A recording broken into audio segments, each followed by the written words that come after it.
Ada seorang remaja hijrah yang sangat bersemangat dalam beragama mendatangi majelis Dr. Syekh Ramadan Al-Buti. Remaja hijrah tersebut membaca ayat surat Hud ayat 113 sampai diulang-ulang sampai 3 kali, dan ternyata bacaan remaja tersebut salah atau keliru. Pada momen tersebut, Dr. Syekh Ramadan Al-Buti menasihati sang pemuda hijrah. Semangat Anda dalam berislam cukup tinggi, sehingga dalam bermajelis langsung memposisikan diri sebagai seorang pemberi nasihat atau penceramah. Bukanlah sebaiknya semangat yang tinggi itu Anda gunakan untuk belajar Al-Quran terlebih dahulu. Fenomena semacam ini saya kira akhir-akhir ini sedang terjadi di negara Indonesia ya. Kondisi pemuda semacam ini sangat banyak. Mereka lebih memilih atau loncat spiritualnya dengan menuju singgasana nasihat dan ceramah atau irsyad dan taujih. Mereka melompati tahapan-tahapan penempaan diri yang dibicarakan oleh Ibnu Athaillah dalam kitabnya. Semangat untuk kebenaran dan keikhlasan untuk agama Allah benar-benar lenyap dalam diri mereka.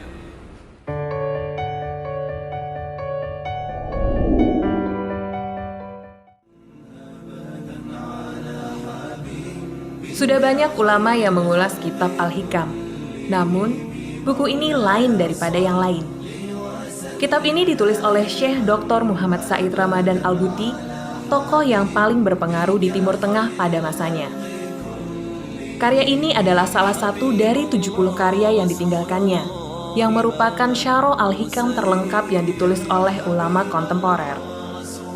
Ditulis atas permintaan berbagai kalangan dari penjuru negeri. Penjelasannya senantiasa berpijak pada Al-Quran dan Sunnah, mendalam, mudah dicerna, logis dan menyentuh hati disertai dengan contoh-contoh problematika kehidupan masa kini. Kesan bahwa kitab Al-Hikam adalah kitab berat seketika lenyap melalui uraiannya yang populer, renyah dan mudah dipahami. Buku ini dipersembahkan bagi penempuh jalan rohani di masa kini. Jika iman dan Islam seseorang tidak sempurna tanpa ihsan, maka penjelasan untayan hikmah Al-Hikam ini membimbing pembaca menapaki jalan ihsan tersebut.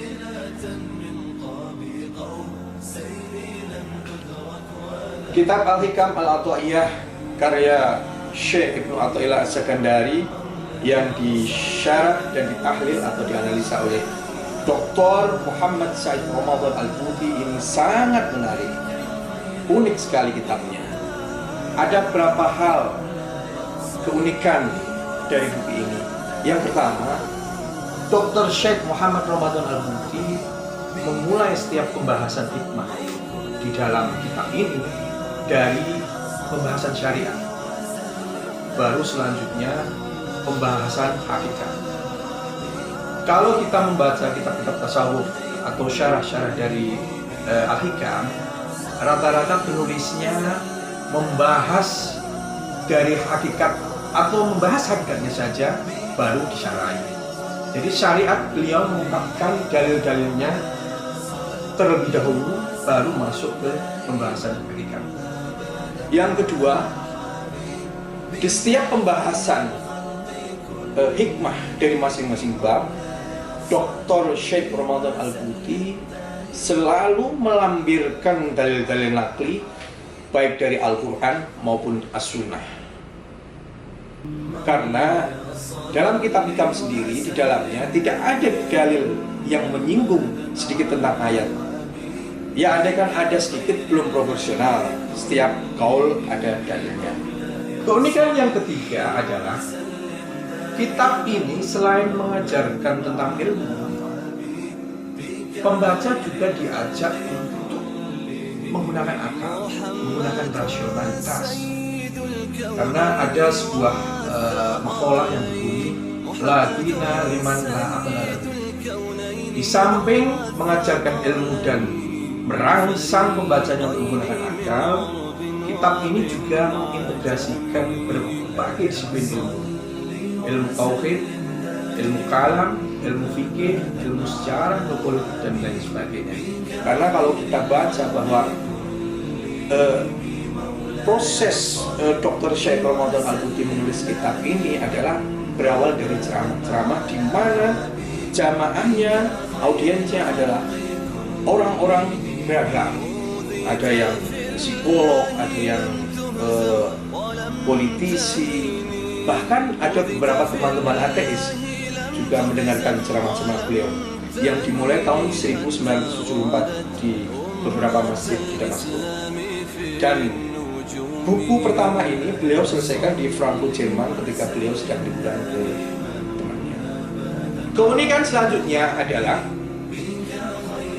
bisa dijamin bahwa Al-Hikam Al-Ata'iyah yang disyarah oleh Syekh Dr. Syekh Ramadan Al-Buti ini sangat peka zaman, sangat kontekstual isinya.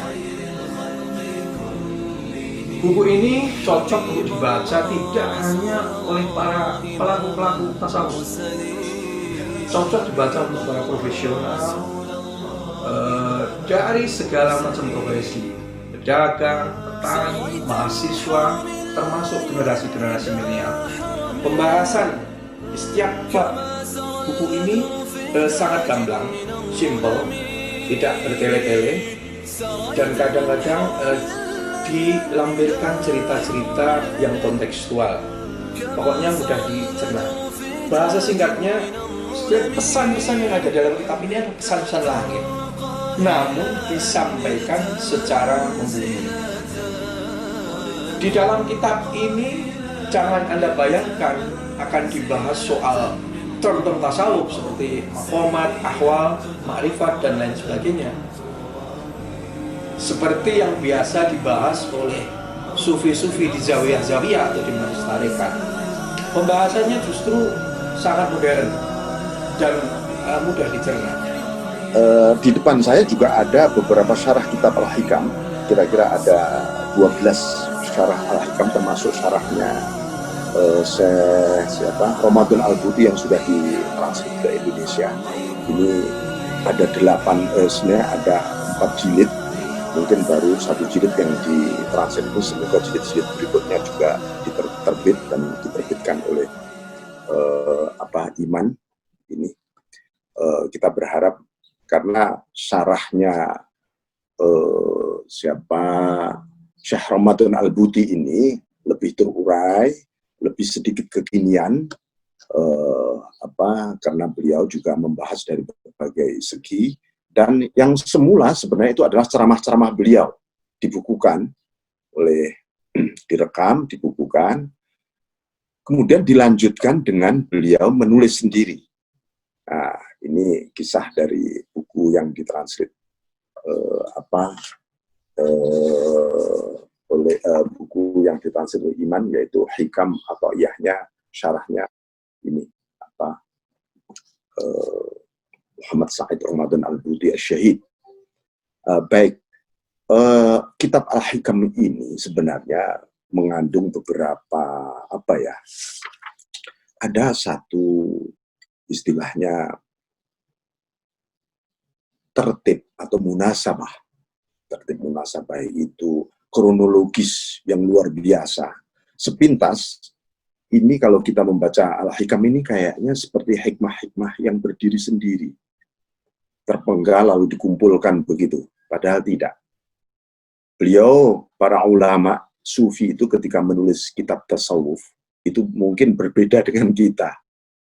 Kalau kita membuat judulnya, sistematikanya seperti apa, nanti uraiannya kemana, kesimpulannya seperti apa. Tapi kalau para ulama sufi, itu sebagaimana Ibnu Athaillah katakan, tasbiqu anwaruhum aqwalahum. Wa haitsu sharat tanwir wa sharat ta'bir. Jadi hikmah-hikmah, nur para sufi itu mendahului kata-katanya. Kalau para ulama, saya membedakan ini, kalau para ulama saja, kata-katanya mendahului nurnya. wacana, filosofi, baru dicari intisari, ruh daripada kata ini. Tapi para sufi, itu nurnya mendahului wacananya. Bayangkan. Makanya tidak sembarangan kemudian orang mensyarah Al-Hikam. Kalau tidak biidznillah, rasanya kita nggak berani. Gitu ya.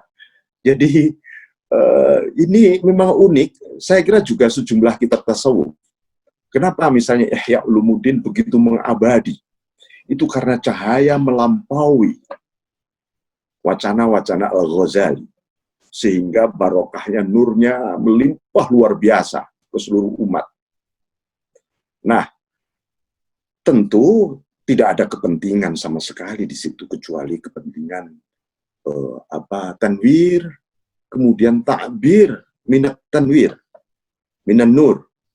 Makanya Ibnu Athaillah menyebutkan warid, ya waridat al-ilahiyah, anugerah ilahi itu begitu banyak akan menimbulkan amaliyah yang banyak.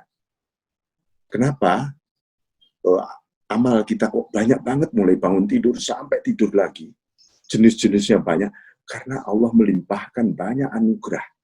Maka di dalam memahami Al-Hikam antara lain kita harus melihat hakikat mendahului syariat. Jadi isi itu pasti mendahului kulit. Gitu. Sebenarnya semacam itu. Ini pandangan sufistik Al-Hikam ya. Oleh karena itu sehebat apapun sebuah isi dia butuh kulit. Tanpa kulit ini tentu telanjang dan menjadi batal nanti. Makanya syariat itu sebagai pakaian baju, tetapi bukan soal proses pendidikan. Itu berbeda lagi. Ini proses pendidikan ya. Pedagogi itu beda, orang dikenalkan kulitnya dulu, orang dikenalkan alam, baru kenal penciptanya alam, oke. Tapi untuk dimensi tasawuf, isi dulu, roh dulu, baru jasad. Ini. Karena itu kalau orang lagi sholat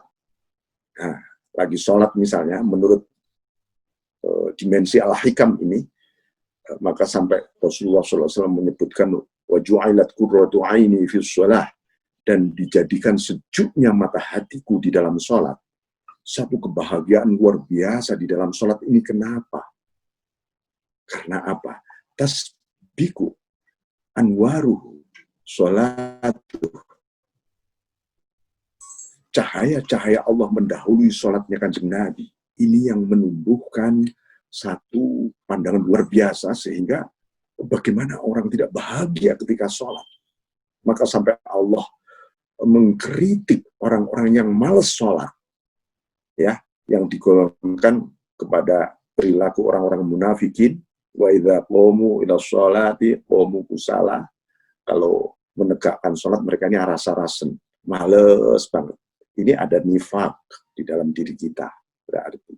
Maka dengan memandang Allah lebih dulu, baru makhluk di dalam seluruh perilaku, ini yang diungkap Hikam, karena itu setiap hikmah, setiap satu hikmah dalam Al-Hikam, itu bisa ditinjau dari dimensi hakikat dan dimensi syariat.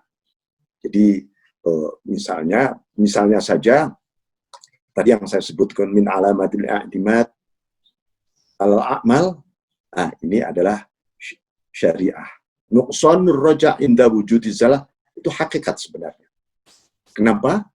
Orang-orang hakikat, orang-orang yang ada di dimensi hakikat, ketika dia habis berbuat salah misalnya, apakah disengaja atau tidak, dia tidak pernah pesimis terhadap rahmatnya Allah. Kenapa? Karena dia memandang, siapa tahu, tetap husnudzon pada Allah, siapa tahu Allah tadi menakdirkan aku maksiat untuk supaya lebih dekat, supaya lebih remuk redam di hadapan Allah. Nah ini, maka harus selalu ditinjau dari dua hal ini. Memang sekilas semuanya hakikat, tetapi sebenarnya ada pandangan yang sifatnya hakikat, ada syariat. Bahkan dijembatani di situ sesungguhnya oleh at-tariqah. Bagaimana tariqatul a'mal terhadap pandangan-pandangan ini. Nah, itu para musyarrih, para pensyarah akan menjelaskan itu semua dalam kitabnya. Kitab ini ditutup dengan munajat al-hikam. Nah, uniknya, munajatnya al-hikam ini bukan sekadar munajat kita dengan Allah, tetapi sekaligus mengandung filosofi yang luar biasa tentang hubungan antara hamba dengan Allah. Hamba dengan fakta-fakta kehidupan nyata di takdirnya Allah ini. Dan itu justru menjadi sekumpulan munajat yang luar biasa.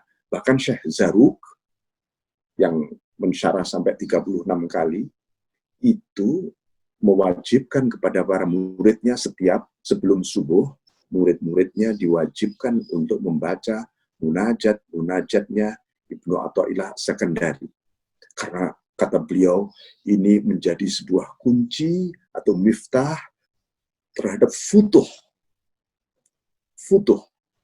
ya, ketersingkapan rohani yang luar biasa. Nah, Ibnu Athaillah memang satu sosok yang menjadi sentral.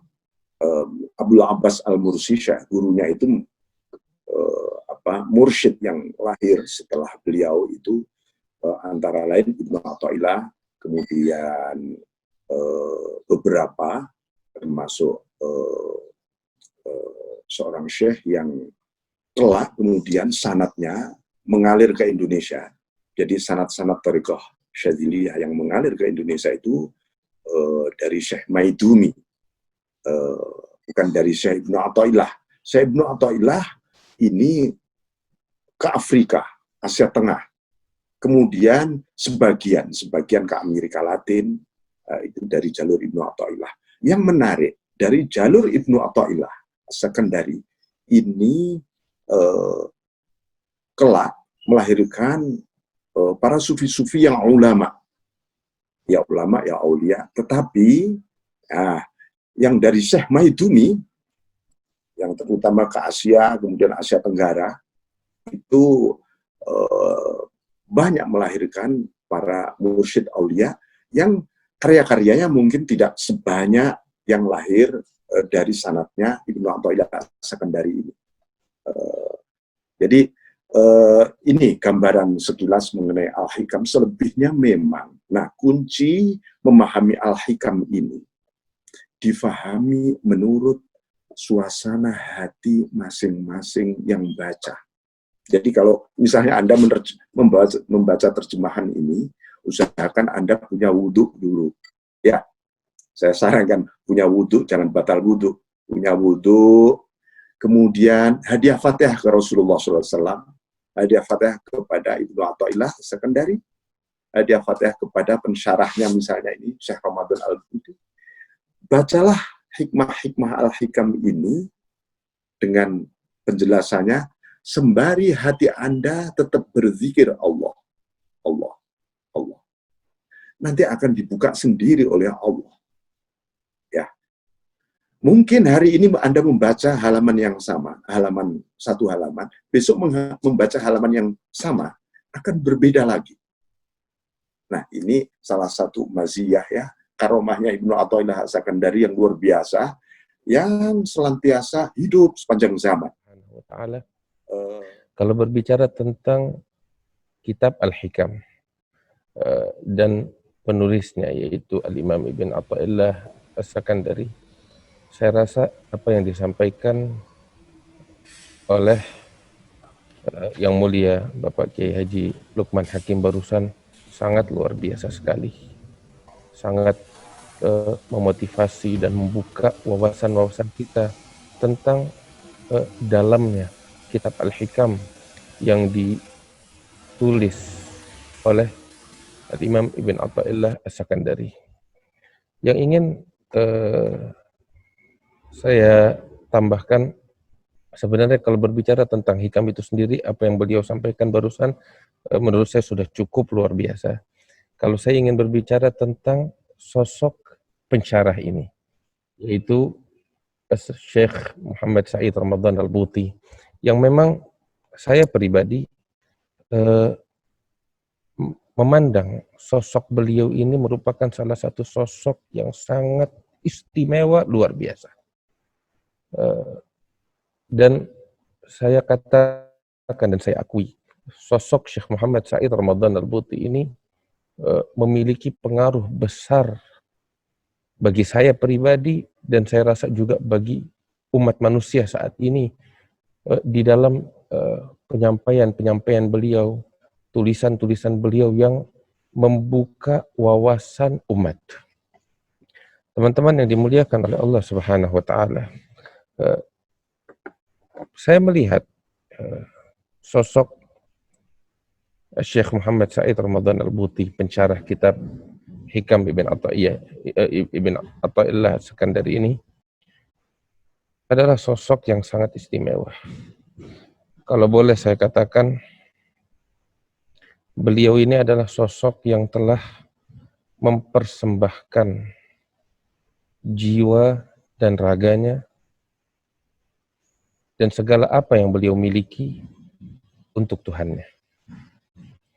Beliau adalah sosok yang betul-betul menjalankan ikrar setia yang selama ini beliau nyatakan di hadapan Allah, yaitu inna salati wa nusuki wa mahyaya wa mamati lillahi rabbil alamin la syarika lahu wa bidzalika umirtu wa ana minal muslimin.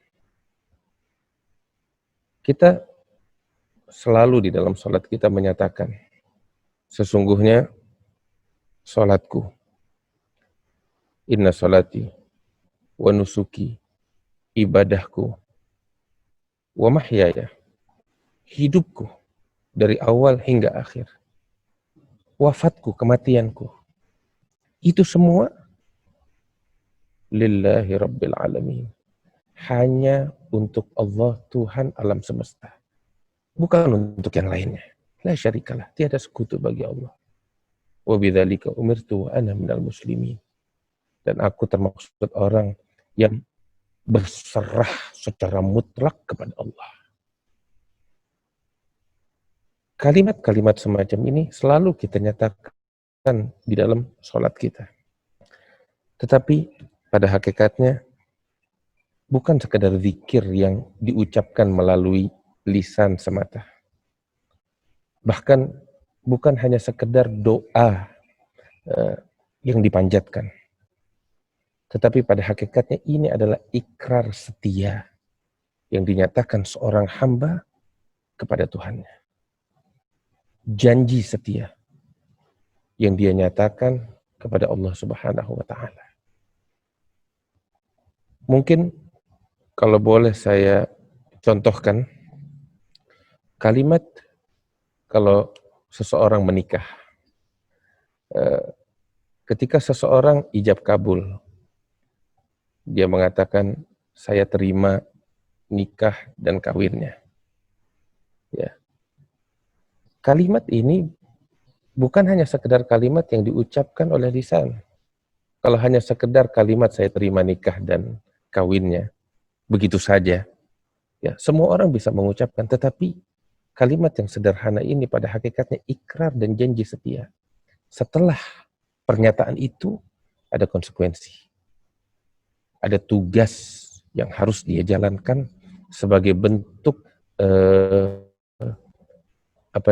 sebagai bentuk kesetiaannya atas janji yang dia ucapkan.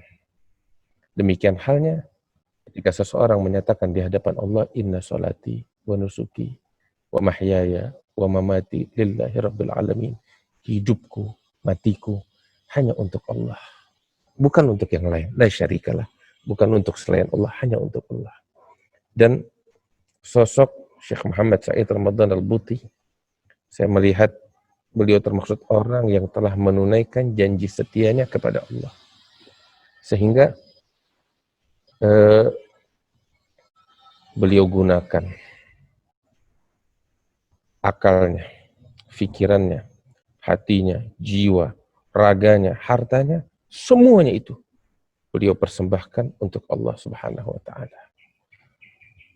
Saudaraku yang dimuliakan oleh Allah Subhanahu wa taala, hal ini nyata bagi setiap orang yang membaca, sebelum membaca tulisan, membaca sosok daripada Syekh Muhammad Said Ramadan Al-Buti. Sebelum membaca tulisannya, membaca sosok Syekh Muhammad Said Ramadan Al-Buti, akan mendapati beliau adalah seorang yang tadi saya sebutkan, yang betul-betul menunaikan janji setianya kepada Allah Subhanahu wa taala. Yang dikatakan oleh para ahli tasawuf, al-abd al-mahd, hamba yang betul-betul murni untuk Tuhannya, yang dia curahkan segalanya hanya untuk Allah Subhanahu wa taala. Bahkan orang-orang yang semacam ini, mereka tidak menyaksikan kecuali Tuhannya. Alam semesta ini tiada lain hanyalah bagaikan apa ya? Kalau boleh saya ungkapkan,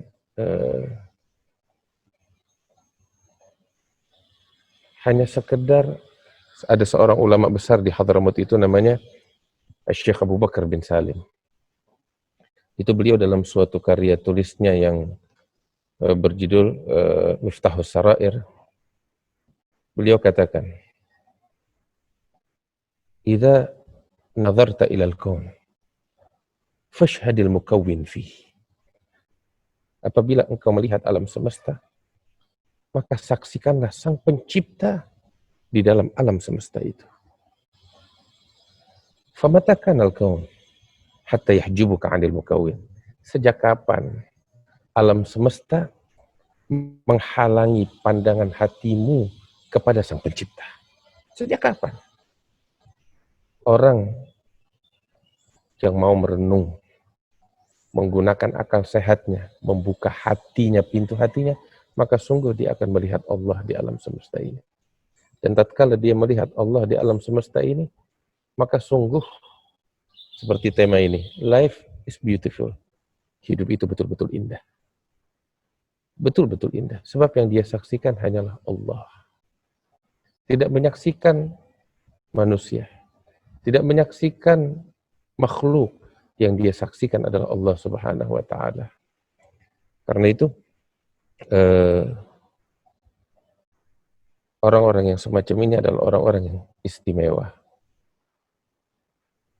Al-Habib Abdullah bin Ali Al-Haddad di dalam suatu syairnya yang indah, beliau menggambarkan tentang orang-orang yang semacam ini, yang hatinya penuh dengan Allah, yang menyadari akan tujuan dia diciptakan oleh Allah Ta'ala di alam semesta ini, yaitu untuk mengabdi dan menghamba kepada Allah. Bukan hanya sekedar tahu, tetapi menyadari dan menjalankan tugasnya sebagai hamba. Al-Habib Abdul Haddad menggambarkan tentang orang-orang yang semacam ini.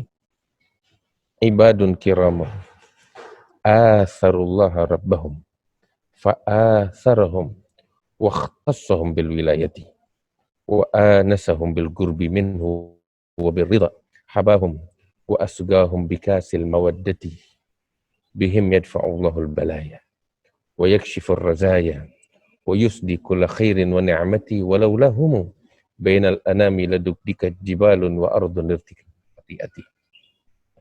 Al-Habib Abdullah Haddad di dalam ucapannya menggambarkan tentang manusia-manusia yang semacam ini. Siapa mereka? Mereka ini adalah orang-orang hamba. Hamba. Tahu artinya hamba? Ini bukan sekedar ucapan kita ini sekedar hamba Allah, tidak. Tetapi hamba dengan arti kata yang sesungguhnya. Menyadari dirinya lemah. Menyadari dirinya tidak memiliki apapun. Dan betul-betul menyadari siapa penciptanya. Yang maha agung, maha kuat, maha mulia, maha bijaksana, maha perkasa. Allah Subhanahu wa ta'ala. Hamba yang menyadari akan hal ini. Ibadun kiramun, mereka adalah hamba di hadapan Tuhannya. Hamba-hamba yang mulia di hadapan Allah. Ya, yang mana mereka itu atharullah rabbahum, mendahulukan Allah di atas segala-galanya. Fa'atharahum, sehingga Allah mendahulukan mereka di atas segala-galanya. Al-Imam Ibn Athaillah As-Sakandari, ya, beliau kalau kita lihat, ya, beliau wafat tahun 709 Hijriyah. Artinya sekitar lebih kurang 800 tahun yang lalu atau lebih kurang. Di masa segalanya penuh keterbatasan. Nggak ada media sosial, percetakan nggak ada. Tetapi lihat, dari sejak lebih kurang 800 tahun yang lalu hingga saat ini, kitab hikam yang sebenarnya ringkas, tetapi dalam dan padat. Ya. Kitab hikam yang beliau susun itu tersebar ke berbagai penjuru dunia. Bukan hanya sekedar tersebar, tetapi berapa banyak manusia yang mencapai kepada Allah, mencapai kepada keridhaan Allah tatkala dia bertumpu dengan kitab hikam yang ringkas itu yang disusun oleh Imam Ibn Athaillah As-Sakandari. Beliau di mana, kita di mana saat ini. Ini adalah bukti apa yang diucapkan oleh Habib Abdullah bin Ali Al-Haddad barusan, ketika hamba memprioritaskan Allah di atas segalanya, saat itu Allah memprioritaskan hamba itu di atas segala makhluknya. Saat itu sang hamba dimuliakan oleh Allah, didahulukan oleh Allah di atas segala makhluk-makhluknya yang lain. Ibn Athaillah yang telah berserah kepada Allah secara mutlak, ya, tenggelam di dalam lautan cinta kepada Allah, sehingga dia tidak menyaksikan apapun selain Allah Subhanahu wa taala, dan dia buktikan di dalam perilakunya, di dalam kehidupan dunia ini betul-betul murni penghambaan, pengabdian sejati kepada Allah. Saat itu dimuliakan oleh Allah. Beliau wafat tahun 709 Hijriah, tapi lihat hingga saat ini nama beliau tetap diharumkan oleh Allah. Karya-karya beliau begitu bermanfaat, dijadikan oleh Allah sebagai karya-karya yang sangat bermanfaat, yang menjadikan umat manusia lainnya mencapai kepada keridhaan Allah Subhanahu wa taala. Anugerah dari Allah Subhanahu wa taala. Penghambaan sejati kepada Allah. Dan hal yang semacam ini kita saksikan pada sosok Syekh Muhammad Said Ramadan Al-Buti. Pengabdian sejati kepada Allah, penghambaan kepada Allah Subhanahu wa taala bukan sekedar dengan ucapan, bukan sekedar dengan teori, bukan sekedar dengan kata-kata. Tetapi seperti saya katakan di awal, sebelum kita mengkaji karya tulisnya, kaji sosok beliau, kita akan dapati hal ini nyata pada diri beliau.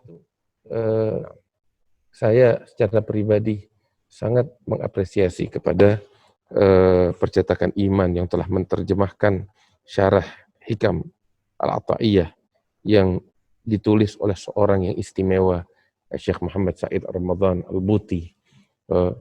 Penjelasan beliau ini, kalau yang membaca sosok beliau, kemudian membaca karya-karya beliau, faham betul beliau termasuk orang yang tenggelam di dalam lautan cinta kepada Allah Subhanahu wa taala.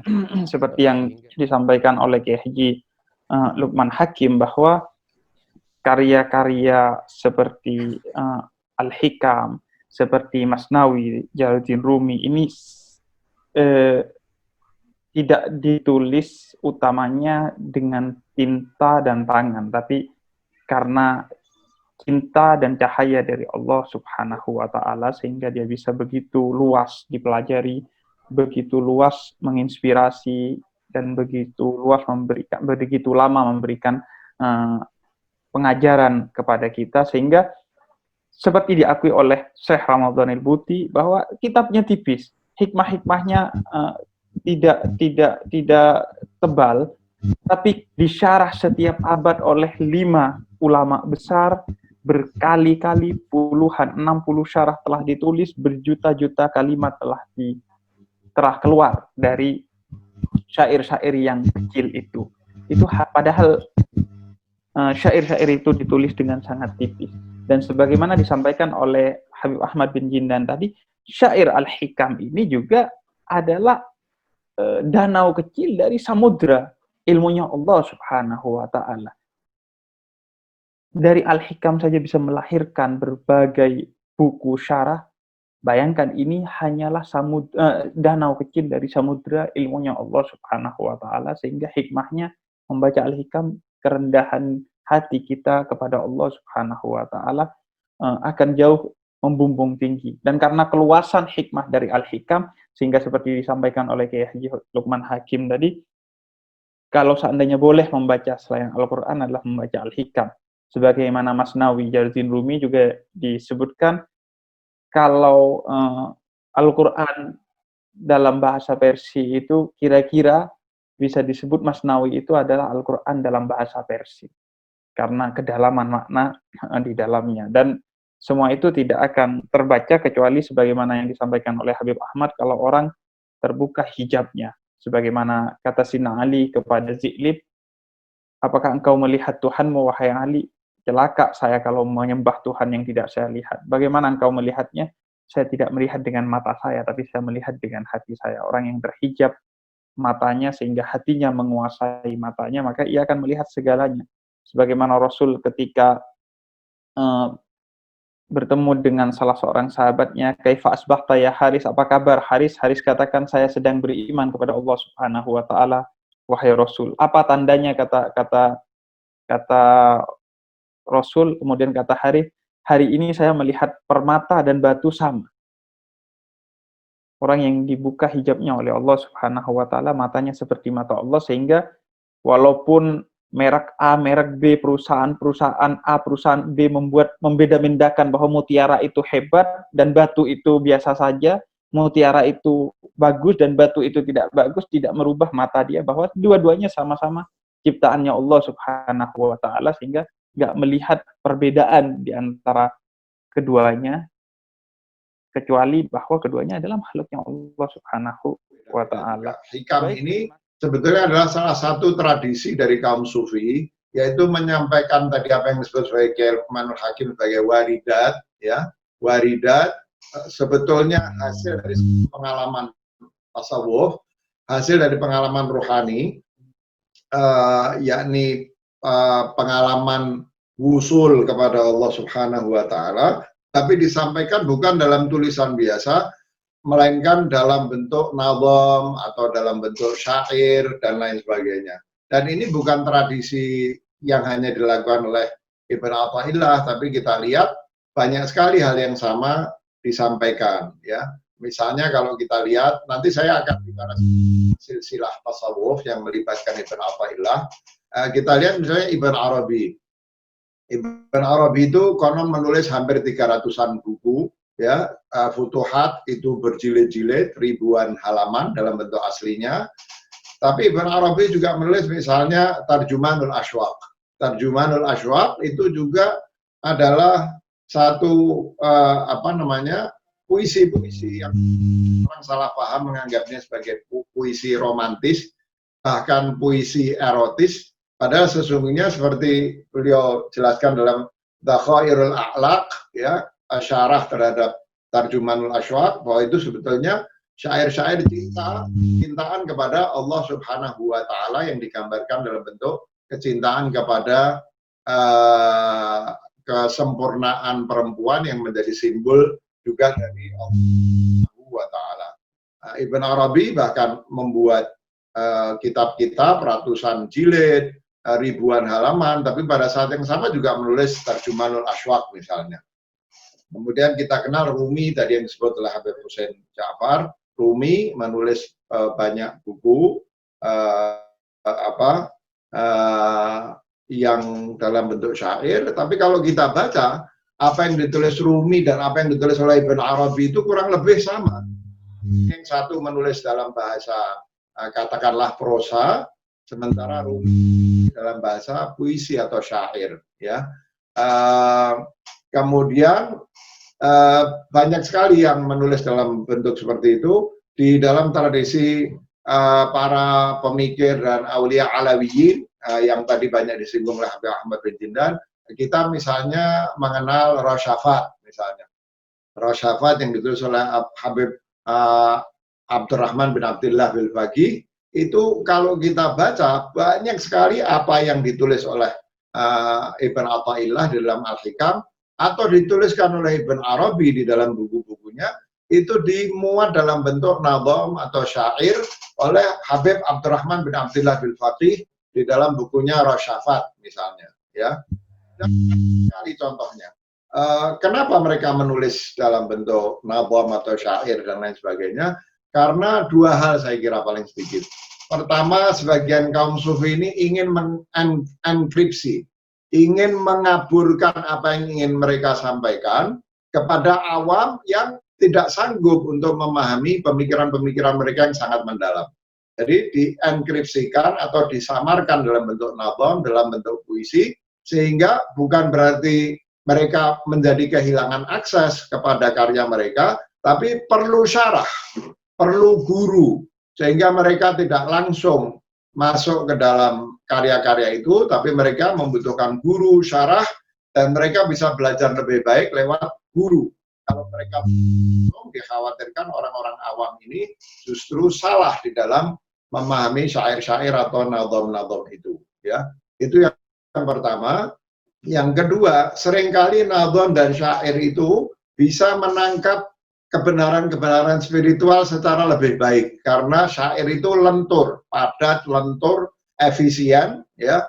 Dalam tulisan yang ringkas, kebenaran-kebenaran spiritual yang sangat seperti samudra tanpa batas itu justru bisa tertampung dalam syair. Saya sendiri meskipun bukan penyair, bukan sufi, insya Allah akan mencoba menerbitkan sebuah buku yang menangkap berbagai kebenaran tasawuf dalam bentuk, tapi sekali lagi ini amatiran, ya, amatiran, bukan sufi, bukan penyair, tapi mudah-mudahan bisa membantu orang juga di dalam memahami kebenaran-kebenaran tasawuf, ya.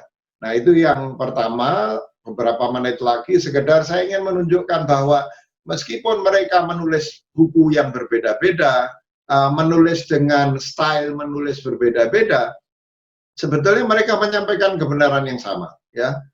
Seingat saya itu ketika Ibn Athaillah menunjukkan kepada gurunya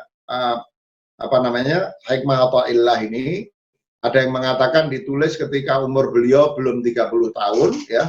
Dia menunjukkan kepada gurunya Abul Abbas Al-Mursi, dan Abul Abbas Al-Mursi diantara komentarnya adalah ini sama sejalan dengan yang disampaikan oleh Imam Ghazali di dalam Ihya. Ihya itu 7-8 jilid, ya, tebal-tebal.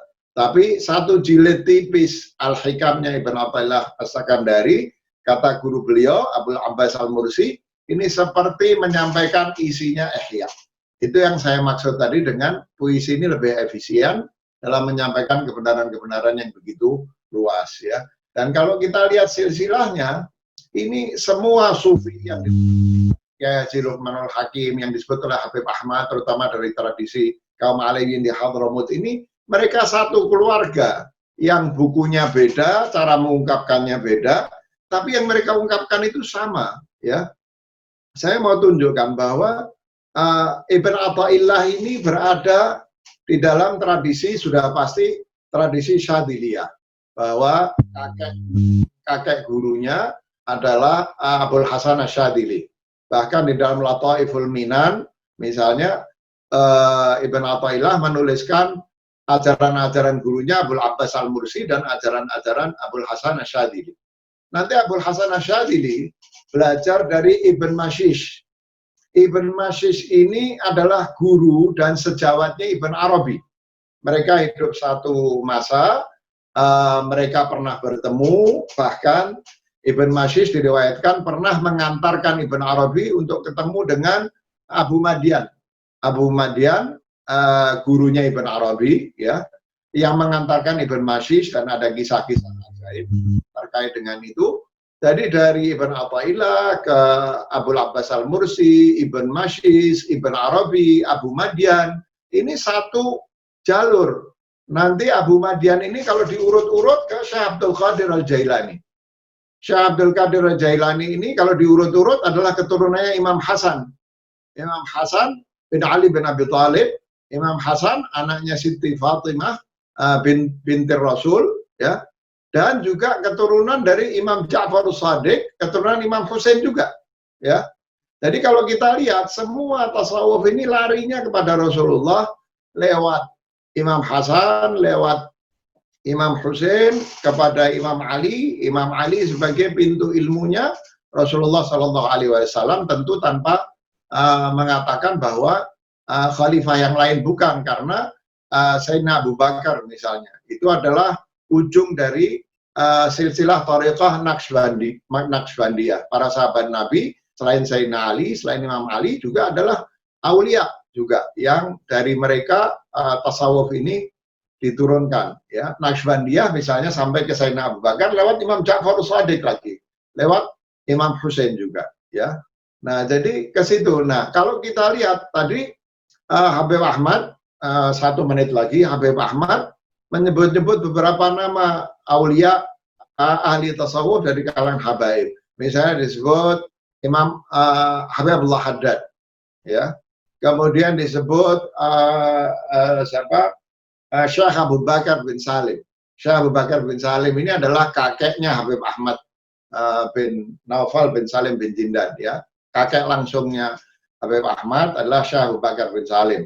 Kalau kita baca bukunya Syekh Abu Bakar bin Salim, Mi'rajul Arwah, itu 100% nadanya seperti buku Futuhat atau Fususul Hikamnya Ibn Arabi misalnya. Tadi ada Habib Abu Bakar Adni, penulis buku Al-Kibrit Al-Ahmar, ya.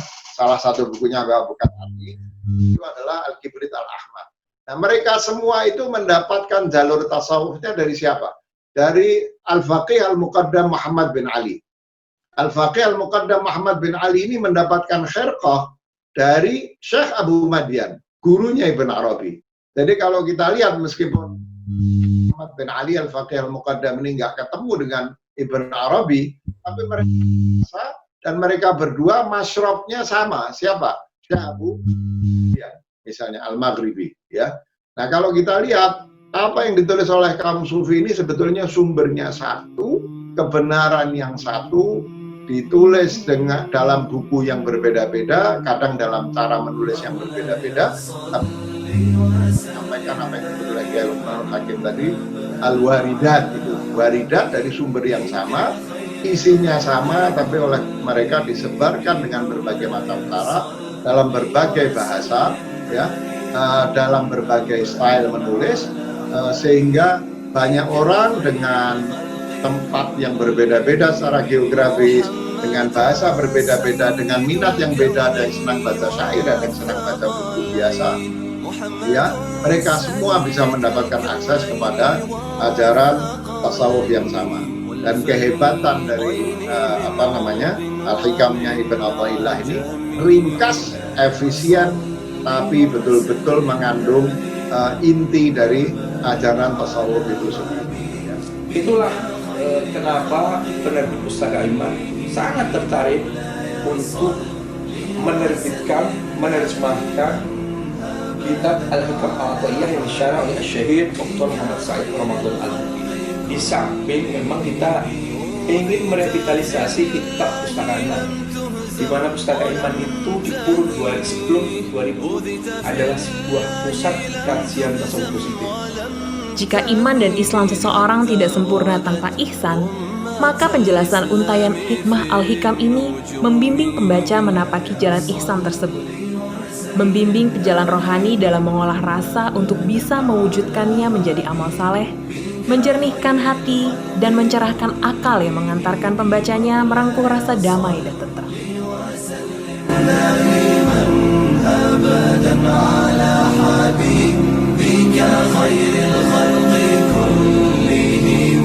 حبيب الله رسول الله إمام المرسلين